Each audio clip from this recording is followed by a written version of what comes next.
kanang ingon ni Jesus nga walay ulipon nga labaw siya nga ganon, walay tinun-an nga labaw siya magtutudlo. Ang sa katinun-an dili magpabilin o sa katinun-an mabot ang gayon na siya mahimong kana magtutudlo. Muna nga si Jesus isip magtutudlo sa iyang pag-umol sa iyang tinun-an nga iyang ipala iisip usab magtutudlo sa mga kanang tungod sa ngarian sa Dios, magtudlo alang sa kaluwasan na kanang capable na sila na malandong o maka-experience sa tao unsa ang ilang nakatunan. O di lang kutob sila magtutudlo, di mahimo siyang agalon. Kanang mga tinunan ko rin magtutudlo sama kailang magtutudlo nga si Jesus. Niya, ngayon si Jesus, kung luto sa kunila, luto sa usab kamo. Ngayon diha nga, dagay mga komentaryo ako masugatan sa mga kanang uban mga sikta, mga daghan tuod ang mga Kristiyano, pero di kadaghan daghay believers, but not all believers are followers. Diba? Klaro man. Nga daghay makita nimo sa simbahan, magsimba matag Domingo, mga believers na sila, magtotoo. Pero dili sila tanan sumusunod ni Kristo. Ano man, ang pagka-Kristiyano, tawgot nga Kristiyano, nga kinahanglan subay ang atong kasing-kasing, ang atong kinabuhi sa kinabuhi ni Kristo. Our life must be patterned after the life of Christ. My comment also, I made a comment, yung po nga, not all baptized Catholics are Christians. Ano man, tungod kay Katoliko, adaw-adaw simba, pero unsa man ang kinaladman nga kinaiya. Doon na ba diha ang pagka-Kristiyano nga magkamaluyon? Hinibahon kita, apan maluyon ba kita? Maayaw tarong kita alang sa uban. So mga kung pamalandong diha ka, not all baptized are Christians. Diba pagkaman sa kanang bunyag nga, Kristiyano na, dili pa na Kristiyano. Pa na musun ang bata sa kinabuhi ni Kristo, ang ginikanan may muumo sa bata aron sila mudako na pariha ni Kristo tungod kay ang binuhatan sumala sa kinabuhi ni Kristo. Ang bata biyang Kristiyano, di pa siya Kristiyano.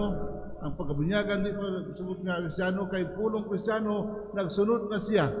Nibuhat na siya sa kinabuhi, kinaiya ni Kristo. Ang bata ko may iyong kabuot, but that's why it is the job, the task of the parents to teach the children when they grow up how to behave properly, how to behave like a true Christian, nga anak sa Diyos, nga sinagop.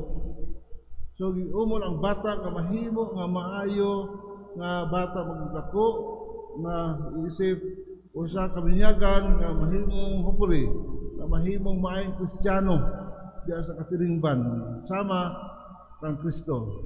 So, sakto, para sa uban, may nga, bahala mo suko mo, not all baptized are Christians. Ano man, I mean the quality of being a Christian, makita nato nga diya kaniya sa pagkatao, doon ay pagka-Kristo. Ang kinaiya, ang iyang buhat, Kristiyano, iya buhat ni Kristo. Ningon niya, ang weakness sa tao, ang ano, preserva niya ang kulingon tungod kay ang iyang dominant, ang iyang katiman, ang iyang lawas na madugta. Muna bitaw na nga tungod sa panginahanglan sa tao, bahala kita mo simba. Importante, karon adlaw bisag Domingo, manginabuhi ko. Unya, yung sawa ko si musimba pa din. Kaya naman, Domingo, duty man ako, trabaho magyapon ako. Unya, sa 7 kaadlaw, sa kasimana, doon na ba'y imong adlaw igahin sa Ginoo. Naaman pa rin na, kay na may day off. Kung posible di ka makagayon pagsimba na may day off. Kung dili ka maka-apil og misa sa Domingo, naamay, nagkamay misa, gani sa Domingo, we have 10 masses here.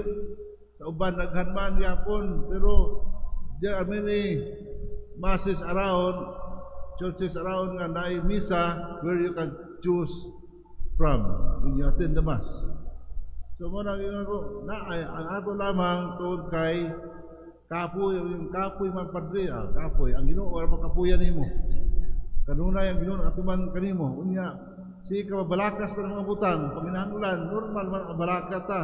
Pero kung ang kabalaka muna ang mga hadlok mo mo supersede sa atong pagkatao, hain naman atong pagtuo.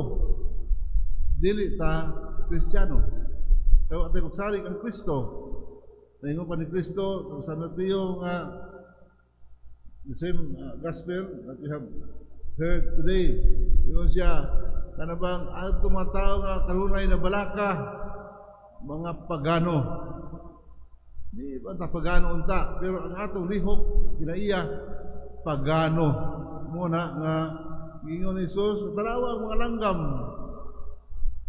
para nato ay bili, pero yatiman sila sa Dios, wa pa sila magtanom, pero makaon sila kay gipangga sila sa Dios. Unsa pagkaang taon? Busa ayaw kamo kabalaka, ayaw kamo kahadlok. Busa kisa ato kasandigan, to whom shall we go? We need something. Adto sa Ginoo, may lain. Kanang we cannot just rely on our powers. We cannot just rely our expertise. Kay kining tanan limitado o sa anang Ginoo nga atong sandigan, ingon siya nga pinangga ko kamo kay bisan kali ang buhok, no matter how insignificant it is, inihap man di bangka ihap ingon niya sa buhok no around 150,000 ang kalugas nga buhok sa atong ulo, ang normal nga buhok. So ingon niya nga ang kabalaka man ta. Ang kabalaka yung panahuna mo na ibabag sa atong pagtuo. Kung kay we just rely on our capacity, on our expertise, on our power. Mawitaw na si Pedro makauban mga seasoned fishermen in Galilee. Pero bisan sa ilang pagkapagitan ng isda mo ay panginabuhi, wala sila ikuha. Tibok gabi Tuon nga naman, kung halayo si Kristo, we cannot just rely on our power and expertise. Inahanlan kita Ginoo nga mas labaw kanato. Di ba ta pareha kaniya, pero pagila kita ang Ginoo mas labaw kanato. Muna kung tugot sa Dios ang kita mahimo nga kanang hari sa katilingban, not because kanang our life resembles with Christ's life. Muna nga ang atong pagtuo kanunay ta nga atong himduman kay nganuman tungod sa pagtuo kita mabuhi naliggon diha sa pagpadayon at tubangan sa hangit sa panahon karon.